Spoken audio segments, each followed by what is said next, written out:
the energy that you guys started this game with 35 points in the first quarter. Can you talk a little bit about how that momentum started this game and what the approach was for you guys? Yeah, just really come back with energy after last game. We felt like that was lacking. Our focus, our communication, our overall just energy and effort wasn't there versus Detroit. So we wanted to come in here and play at a high level, and we were able to do that for probably like 40 minutes of the game. Those last 8 minutes, it got a little weird. But other than that, though, we were really solid tonight.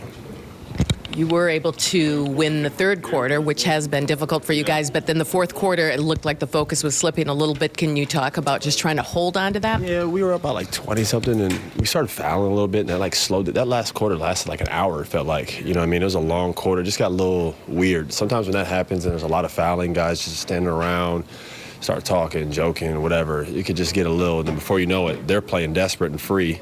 Just a bad combination when someone's playing free like that and the other ones are kind of like, you know, I don't know what you want to call it, but also we were passing up on shots because we were trying to like hold the ball to like let the clock run out instead of just playing basketball. I mean, we only have a 24-shot clock anyway, so we passed up a lot of open looks in the fourth, you know what I mean? So it's just a learning lesson just to keep playing while you're up, to pretend like it's still tie.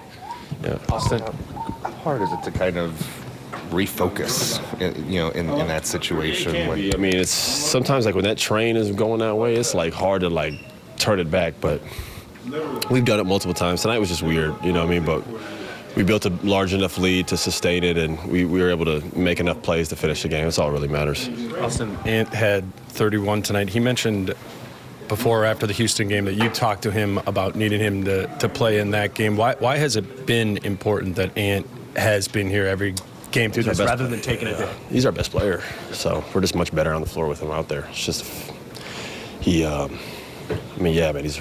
just our best player, bro. So he has a huge responsibility every night, scoring, he play makes. He also can defend when he wants to. You know, we're obviously pushing him to get better at that, but he's just, we need him on the floor. Unless it's something that he really feels like he can't go, then he's got to take care of himself. But yeah, I try to, just get him out there. And sometimes when you're sore and you play, you actually end up healing faster. When you like play through stuff, your body acclimates. When you like sit and get stiff, it gets like sore and swollen. Like playing through stuff sometimes, that's why people lift after the game. Like putting that pressure, that load on your body adjusts and learn how to take it. You know what I mean? And, we're close to All-Star break and stuff like that, where guys can get breaks and time off, and we have a back-to-back tomorrow, and after that we'll have a whole day off. That's the day he comes in, and I'm gonna make sure he don't touch a ball.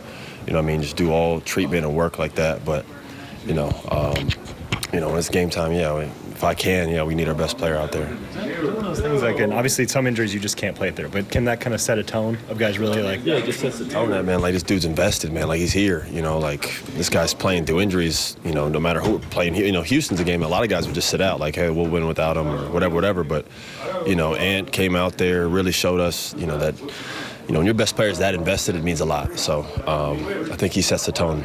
You've been in the league a long time. How unique of a player is Kyle Anderson?